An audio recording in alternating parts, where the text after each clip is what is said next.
Selamat pagi Bapak Ibu Saudara sekalian. Shalom. Pagi ini saya mau mengajak kita semua fokus pada Tuhan, melihat pada Tuhan. Karena Allah kita berkata dalam Mazmur 121 di ayat yang pertama, "Aku melayangkan mataku ke gunung-gunung, dari manakah akan datang pertolonganku?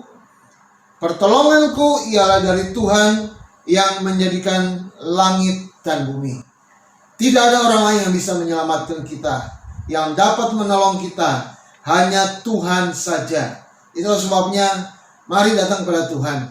Pagi ini kita akan belajar dalam ibadah ini bagaimana Tuhan menuntun bukan saja umat pilihannya, tapi kita semua generasi pada masa kini.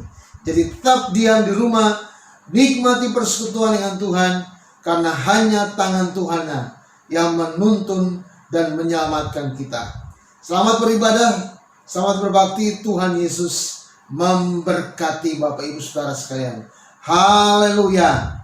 Amin. Shalom, selamat pagi Bapak Ibu Saudara sekalian yang kasih Tuhan. Kita akan bersekutu bersama-sama di pagi hari ini. Di bulan Mei, awal bulan Mei ini kita bersyukur karena Tuhan luar biasa memelihara kehidupan kita, memberkati kita setiap hari, mencukupkan apa yang kita makan, apa yang kita perlukan Tuhan sediakan. Itu sebabnya pagi ini mari kita mau bersyukur, memuji nama Tuhan, dan kita menyanyikan pujian, "Ku bersyukur Bapa atas semua yang Kau perbuat dalam hidupku."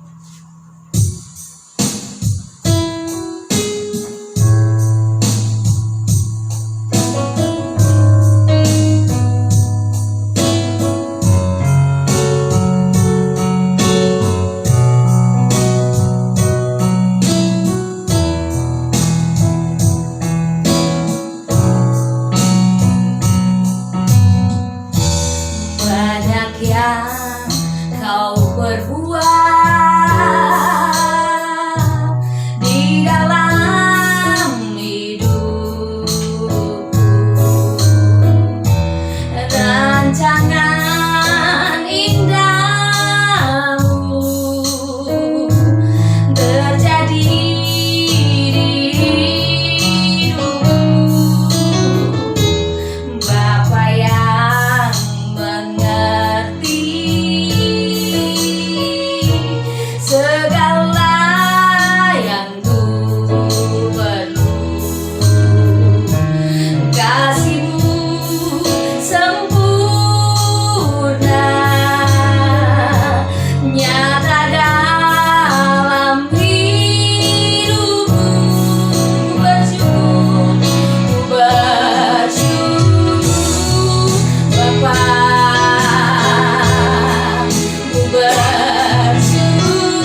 Tak berkesudahan kasih setia Tuhan, tak habis-habisnya rahmat-Nya, selalu baru setiap pagi.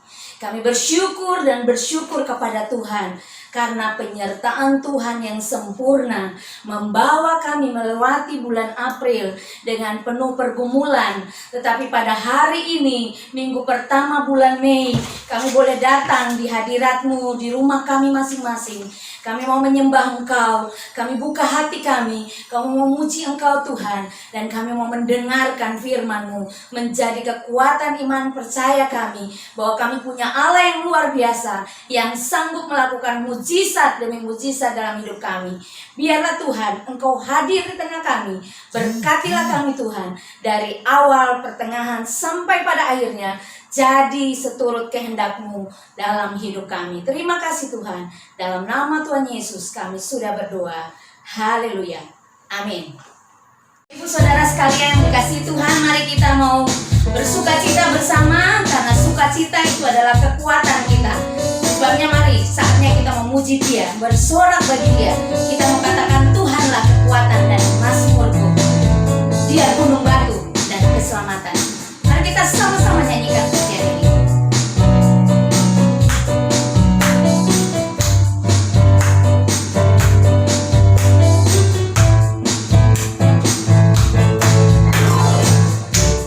Tuhanlah kekuatan dan mazmurku, Dia gunung batu, Dia gunung batu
Saudara, mari kita tetap bersukacita, kita tetap bersorak, kita tetap memuji Tuhan, karena Tuhan Yesus amat baik bagi kita.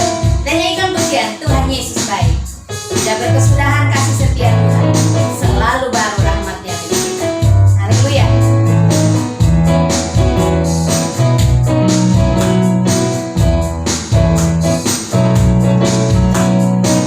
Tiada berkesudahan kasih setiamu Tuhan, selalu baru rahmat-Mu bagiku.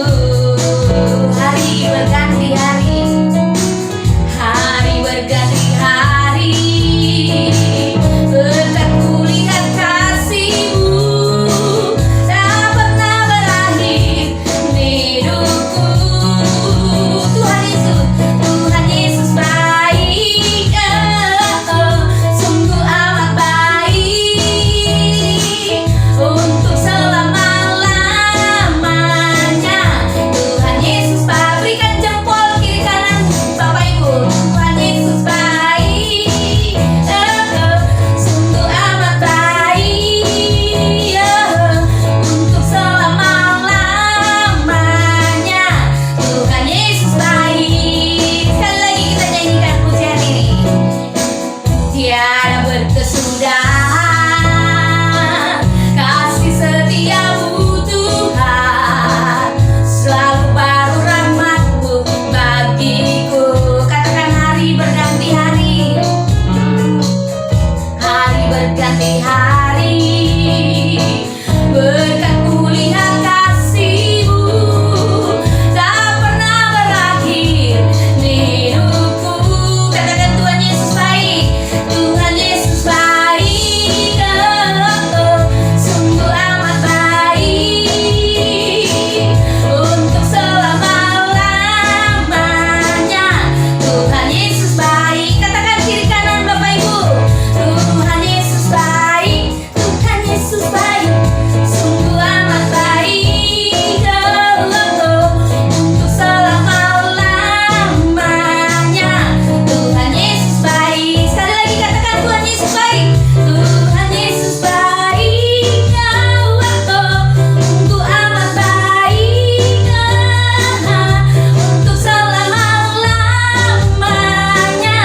Tuhan Yesus baik dari selamanya, dari selama-lamanya, untuk selama-lamanya, sampai selama-lamanya. Tuhan Yesus baik.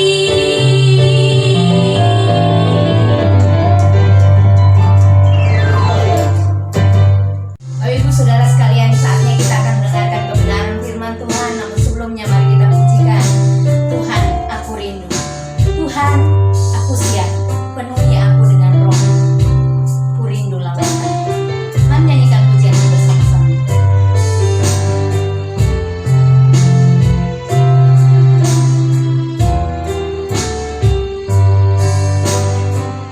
Tuhan, aku rindu.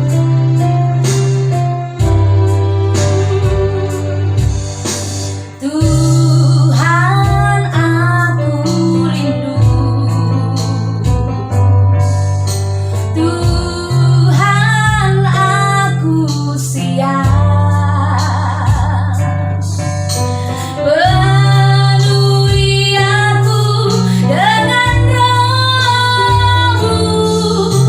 Ku rindu lawatan-Mu. Mari katakan sekali lagi, Tuhan aku rindu. Tuhan aku rindu. Tuhan aku siap. Tuhan aku siap, penuhi aku dengan roh-Mu. Penuhi aku dengan roh-Mu. Ku rindu lawatan-Mu. Ku rindukan Kau hadir di sini. Ku rindukan Kau hadir di sini saat ini, Yesus. Katakan ku rindukan.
pagi Bapak Ibu, Shalom.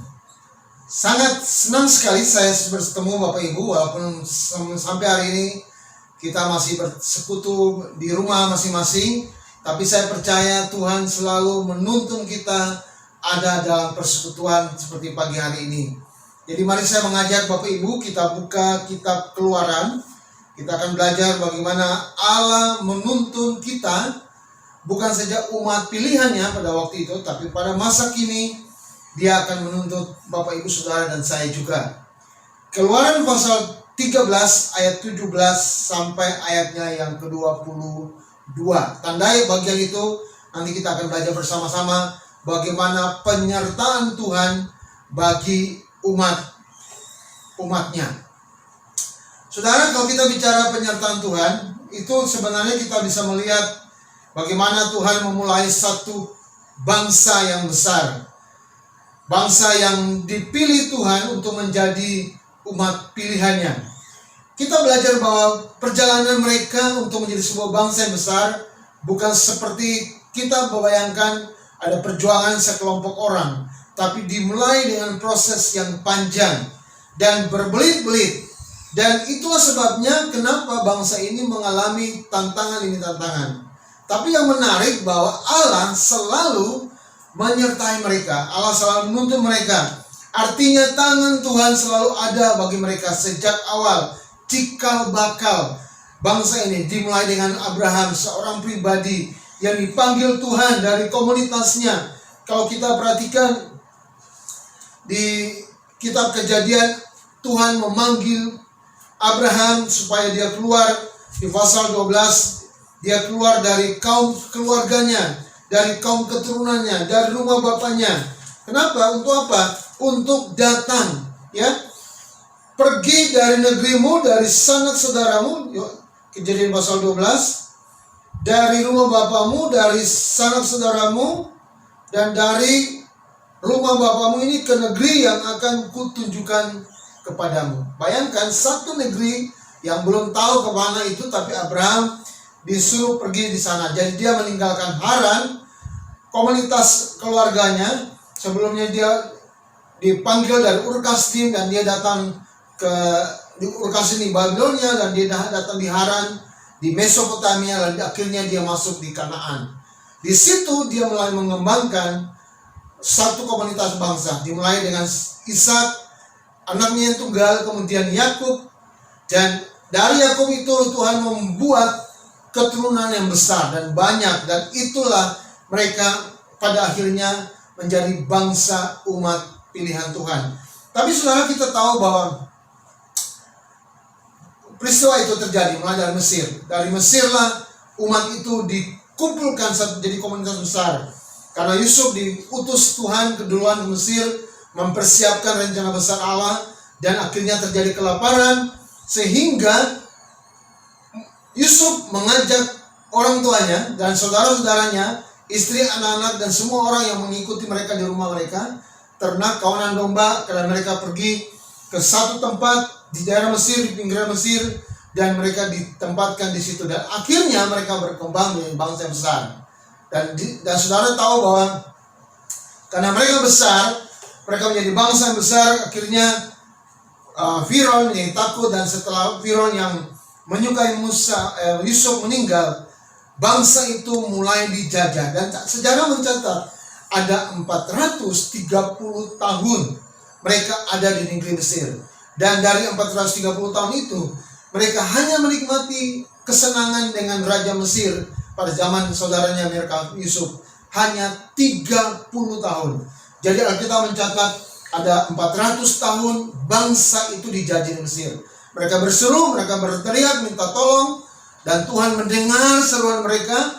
Tuhan mengutus Musa, dan dikatakan lewat 430 tahun itu Allah membawa bangsa itu keluar dari tanah perbudakan di Mesir. Itulah sebabnya saudara bisa melihat latar belakang ini. Kitab Keluaran pasal 13 yang tadi sudah saya tandai, mengajak saudara tandai, dan saudara perhatikan mulai kita baca di ayatnya yang ke-17. Setelah Firaun membiarkan bangsa itu pergi, Allah tidak menuntun mereka melewati jalan ke negeri orang Filistin. Walaupun jalan ini yang paling dekat.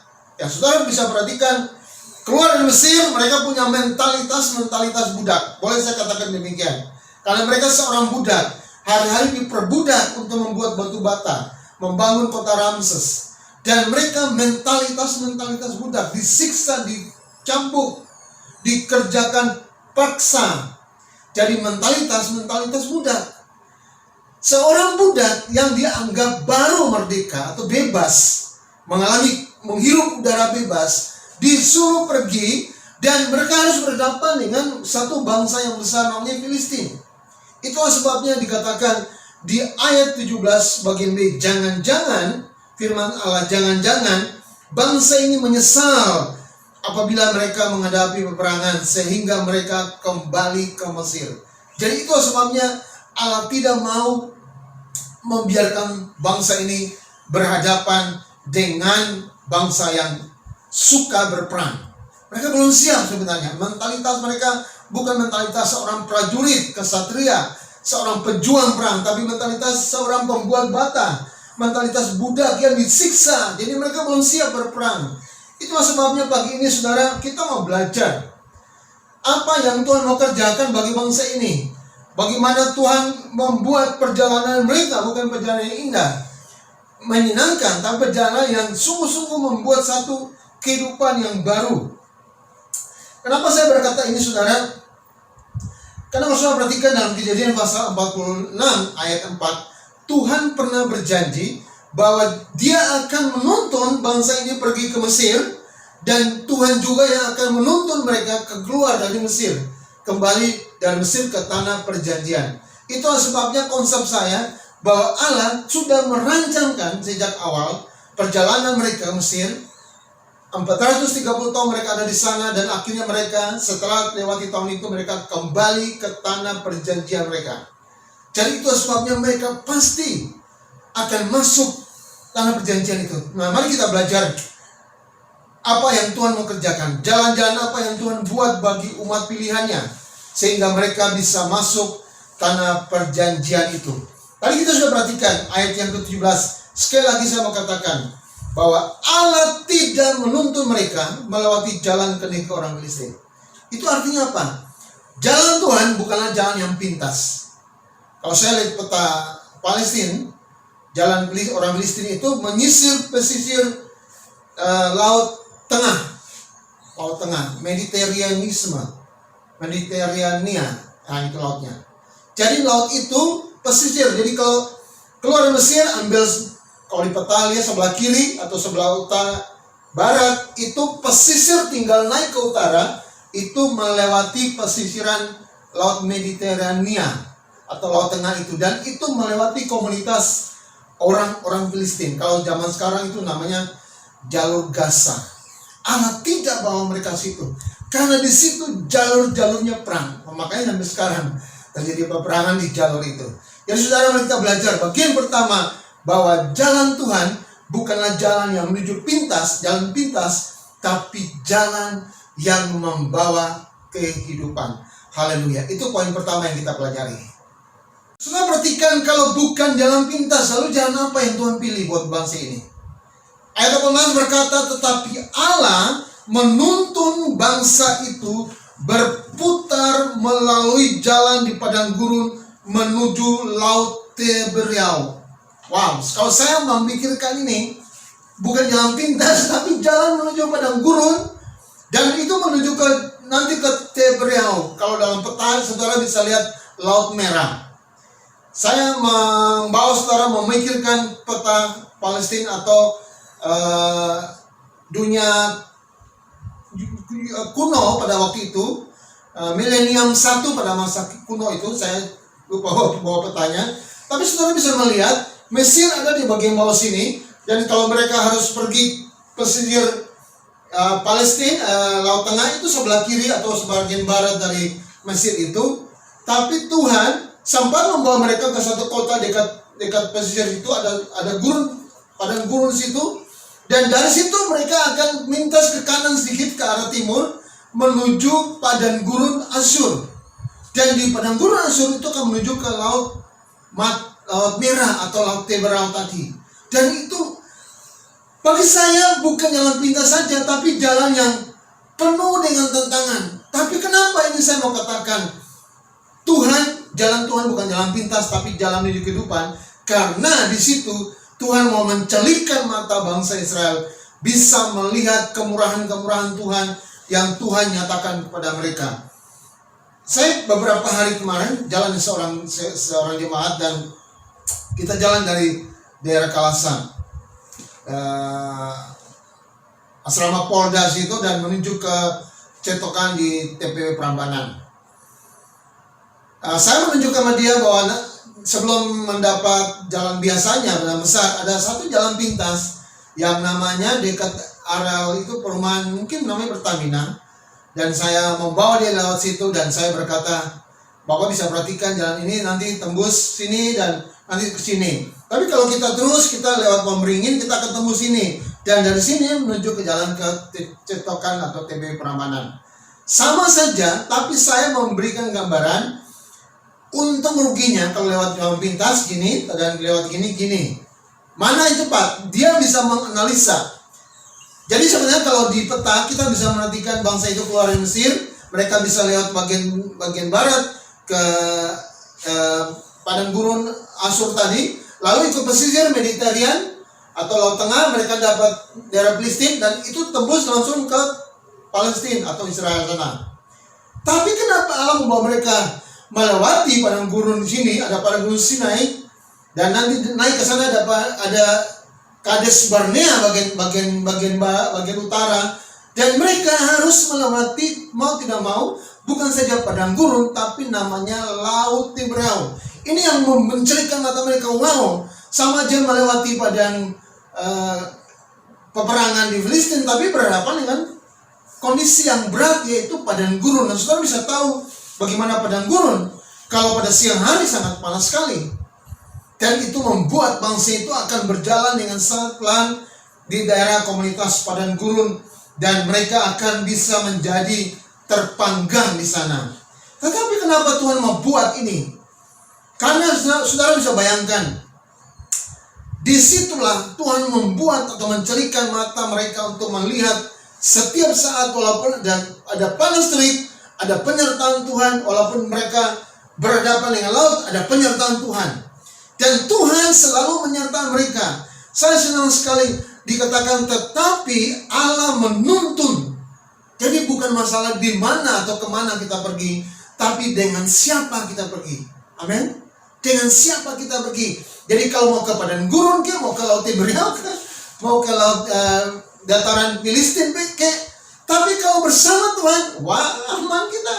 Karena Tuhan menjamin kehidupan kita, Tuhan menuntun kita, karena tangan Tuhan menuntun. Ada satu SMS berkata gini, bahwa Yesus tidak pernah menjanjikan bahwa perjalanan hidup kita selalu mulus. Enggak, kalau itu Yesus janji, banyak orang akan masuk percaya Dia. Tapi Yesus berjanji bahwa kita tidak pernah berjalan sendiri. Ya, kita tidak pernah akan berjalan sendiri, karena Dia selalu menyertai kita. Amin. Dia selalu menyertai kita.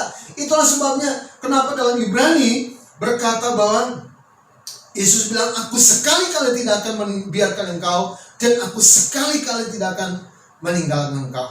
Konteks ini bahwa Tuhan bukan saja menuntun umatnya, menjauhi mereka dari peperangan, tapi mereka berjalan menuju padang gurun dengan sigap. Dikatakan ayat 18 bagian terakhir, dengan siap sedia berperang berjalanlah orang Israel dari tanah Mesir.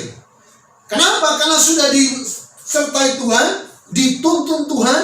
Tuhan sudah menjamin di depan ada tiang awan, tiang api yang menjaga mereka, tidak pernah lepas dari mereka. Dan mereka itu berkata, wah, aku siap. Sekalipun padang gurun, sekalipun Laut Teberau, mereka akan melewatinya. Jadi kenapa kita mau belajar bagian pertama?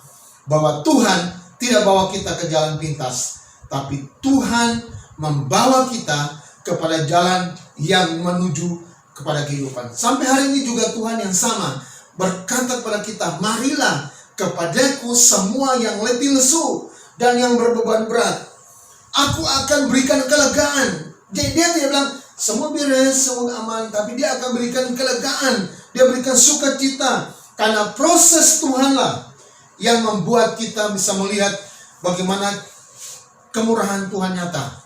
Sampai hari ini saudara bisa bayangkan, sudah 1 bulan lebih kita ada di rumah, kita beribadah di rumah, kita beraktivitas di rumah, kita bekerja di rumah, kita belajar di rumah. Bukankah itu penyertaan Tuhan? Kita masih hidup. Kita tidak kekurangan makan minum, kita selalu aman. Sekalipun kadang-kadang kita keluar dengan terpaksa karena kebutuhan lainnya. Tapi Tuhan selalu menaungi kita. Tuhan, Alkitab berkata, dia selalu menjaga keluar masuk kita. Jadi itulah sebabnya jangan takut. Kalau Tuhan selalu menuntun kita, dia janji dia akan menyertai kita. Dia membentengi kita dengan segala otoritasnya. Siapapun itu tidak akan bisa melawan kita. Alkitab berkata, kalau Allah di pihak kita, siapakah yang dapat melawan? Roma 10 ayat 31 bagian B. Jadi saudara bisa perhatikan itu, betapa luar biasanya Tuhan menyertai dan memimpin kita menuju kepada jalan yang membawa kepada kehidupan. Itulah sebabnya jangan takut. Sekalipun saat ini kita ada dalam setiap tantangan kehidupan, tapi ingatlah, Allah akan menuntun kita kepada jalan kehidupan. Itu bagian yang pertama. Nah, mari kita lihat bagian yang kedua. Saya mau ulangi sekali lagi. Kalau pertama, Tuhan membawa bangsa itu bukan melewati jalan pintas di dataran Filistin atau menyisir Laut Tengah, tapi dia membawa bagian-bagian barat, dia Laut Asyur, padang gurun, dan dia bawa kepada Gunung Sin.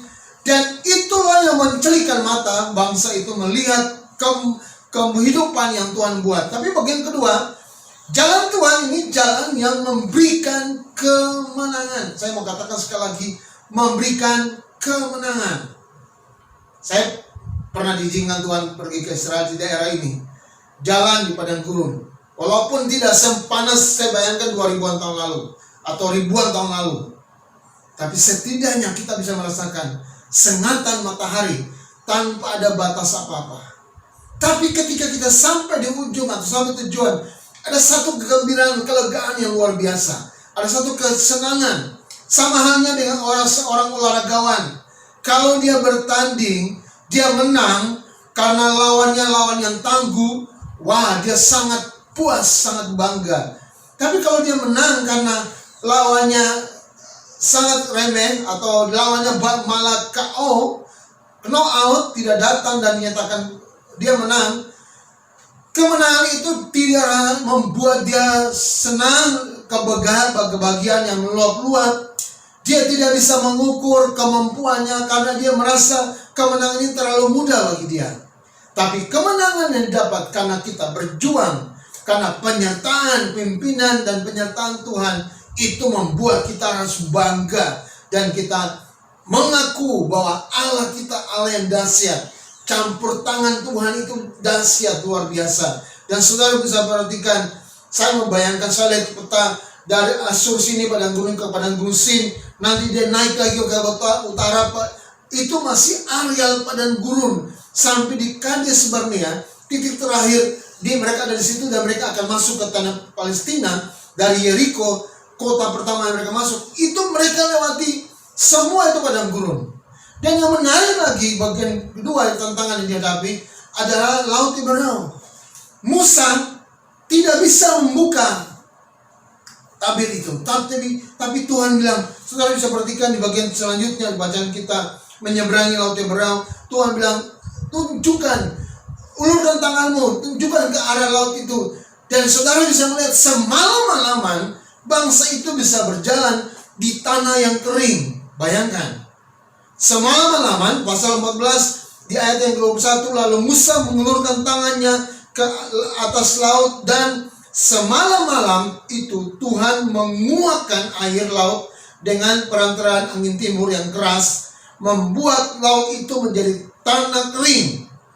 Saudara ingat, tanah kering. Maka terbelahlah air itu. Demikianlah orang Israel berjalan dari tengah-tengah laut di tempat kering. Bukan itu mujizat? Bukankah itu kemenangan? Jadi apa saya mau katakan? Padang gurun, Laut Teberau di bagian timur sini tidak membatasi kuasa Tuhan. Padang gurun dan Laut Teberau itu sangat dahsyat. Sekarang ini saudara, kita tidak punya padang gurun. Yang ada padang gurun persoalan kita, yang ada padang gurun pergumulan kita, padang gurun setiap hambatan dalam kehidupan kita. Laut Teberau itu laut yang membentengi kehidupan kita. Masakan Tuhan tidak bisa membawa kita melewati semua itu? Masakan Tuhan hanya menuntun umat Israel saja, lalu kita umat generasi milenial ini kita tidak bisa mendapat tuntunan Tuhan? Bukankah Allah yang sanggup? Dia yang menyertai kita dan membawa kita pada kemenangan.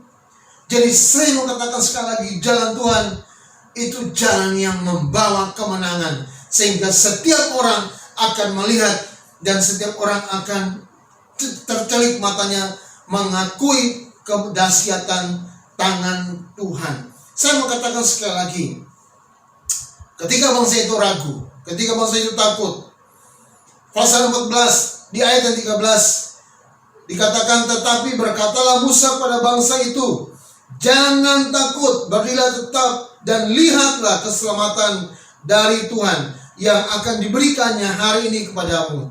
Sebab orang Mesir yang kamu lihat hari ini tidak akan kamu lihat lagi untuk selama-lamanya. Ayat 15 dikatakan, Tuhan akan berperang untuk kamu dan kamu akan diam saja. Jadi saat ini juga sama.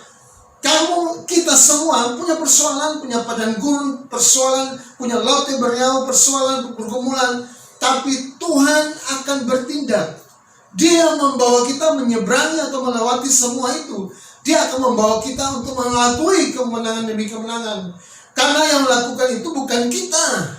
Sekali lagi, bukan pribadi saudara, Bapak, Ibu, dan saya.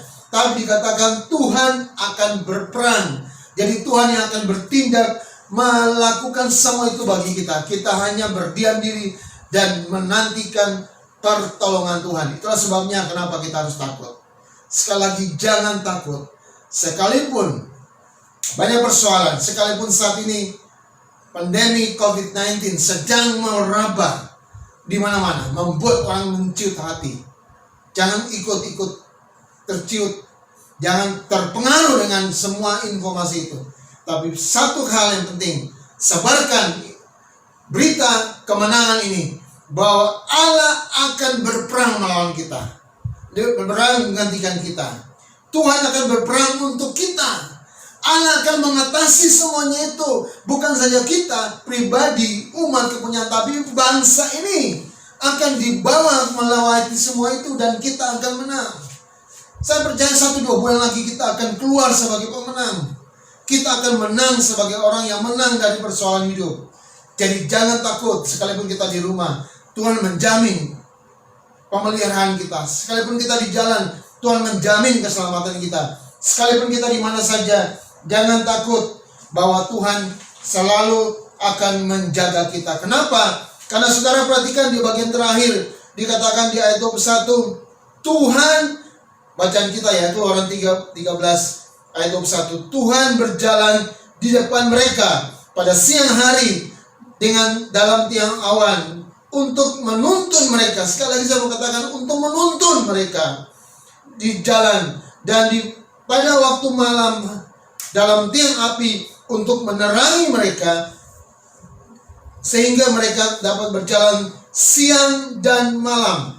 Ada penyertaan Tuhan siang dan malam untuk menuntun kita dan menerangi setiap langkah-langkah kita.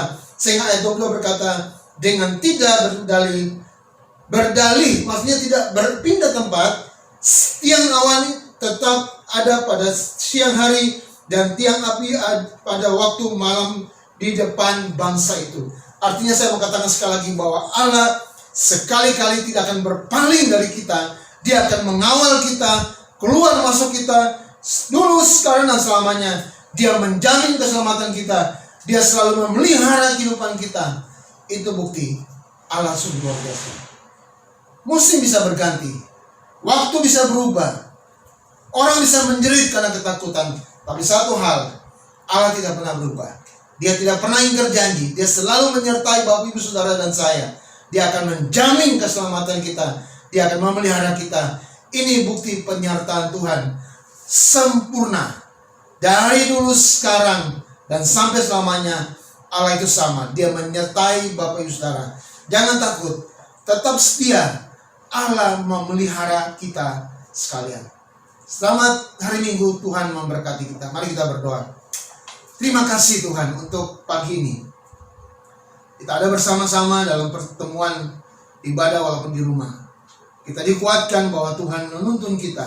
Sekalipun banyak persoalan, banyak hal yang membuat kita kecil hati. Tapi Tuhan menjamin bahwa Tuhan tidak pernah sekali-kali pun meninggalkan dan membiarkan kami. Biarlah damai sejahtera dan dari Tuhan meninggal tinggal atas kami. Dan seperti Tuhan bangkit dan Tuhan bilang damai sejahtera aku tinggalkan bagi kamu. Bagi para murid itu juga diterima oleh Bapak Ibu Saudara sampai masa kini.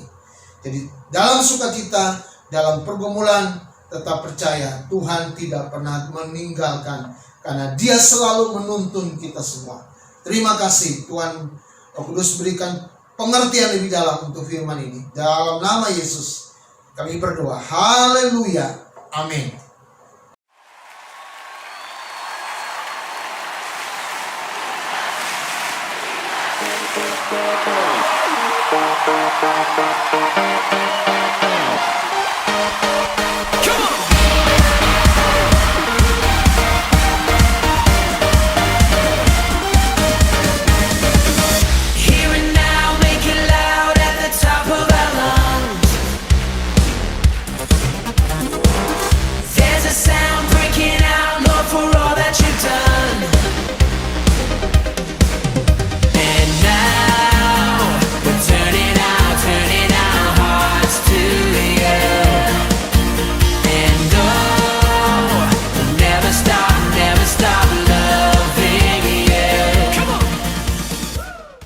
Bapak Ibu Saudara, saatnya kita mengakhiri ibadah ini dan kita menyanyikan satu pujian, bukti kebesaran Tuhan bahwa Dia tetap menyertai kita. Mujizatnya selalu sertai setiap langkah hidup kita. Mari kita naikkan pujian ini sebagai syukur kita kepada Tuhan bahwa Tuhan Allah yang sungguh luar biasa mengasihi kita. Kita nyanyikan pujian ini. Bagian refnya dan dua. Hidupku menggenapi Tuhan. Hidupku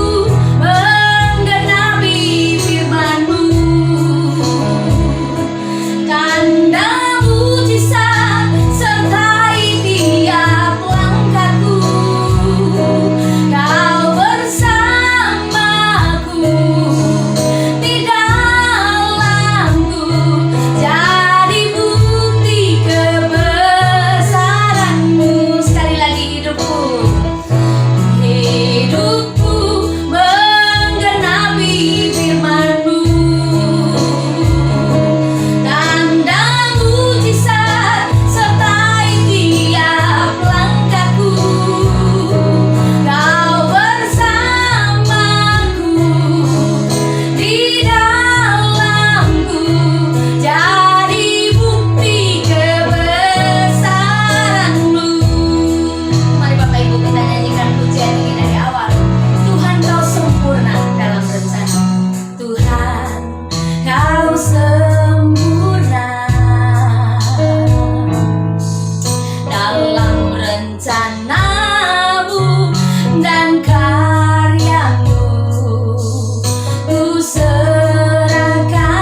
mengajak Bapak Ibu kita berdoa bersama-sama mengakhiri ibadah pertemuan kita di rumah masing-masing ini.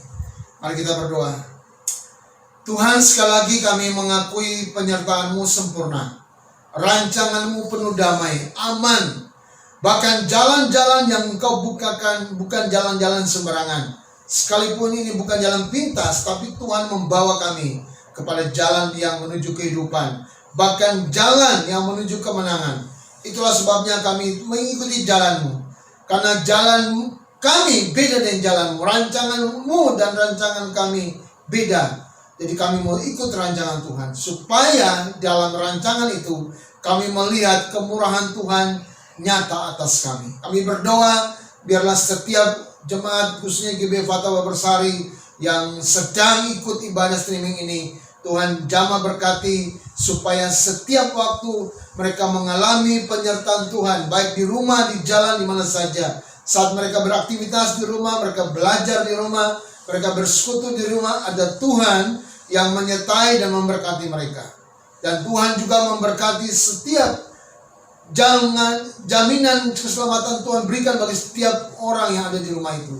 Memberkati yang hari ini secara khusus Bapak Joko yang berulang tahun, supaya dia penuh dengan sukacita, meluap-luap kegembiraan dari Tuhan. Bahkan yang minggu-minggu ini bersukacita karena berkat-berkat anugerah yang Tuhan berikan. Engkau berkati mereka, Engkau berkati satu persatu, keluarga demi keluarga. Bahkan yang sakit, yang ada dalam pergumulan, Tuhan berikan kesembuhan, Tuhan berikan kelegaan, Tuhan berikan sukacita, Tuhan berikan kemenangan, Tuhan berikan kelegaan, kelepasan, sehingga tidak terbeban hidup dalam pergumulan, tapi mereka mengalami kemenangan demi kemenangan, karena Tuhan sudah berikan kemenangan dengan penyertaan dan pimpinannya. Itulah sebabnya hamba berdoa sekali lagi, anugerah-Mu, belas kasihan-Mu Engkau curahkan, lepaskan berkat-Mu Engkau curahkan bagi jemaat Fatwa Bersari, supaya mereka melihat kemurahan Tuhan, mereka melihat kasih karunia Tuhan. Bapak Ibu Saudara yang dikasihi Tuhan, mari terimalah anugerah dan berkat Tuhan. Damai sejahtera dari Allah Bapa di dalam Yesus Kristus yang memberikan penyertaan pimpinannya, dalam Roh Kudus berikan penghiburan, sukacita, damai dari Tuhan, dan semua yang Tuhan anugerahkan bagi umat pilihannya ini akan tercurah bagi Bapak Ibu Saudara sekalian mulai hari ini sampai Tuhan datang kembali. Hanya di dalam nama Yesus kami berdoa. Haleluya. Amin. Selamat hari Minggu Bapak Ibu Saudara sekalian. Tetap bekerja, belajar, dan beribadah di rumah. Tuhan Yesus memberkati. Amin.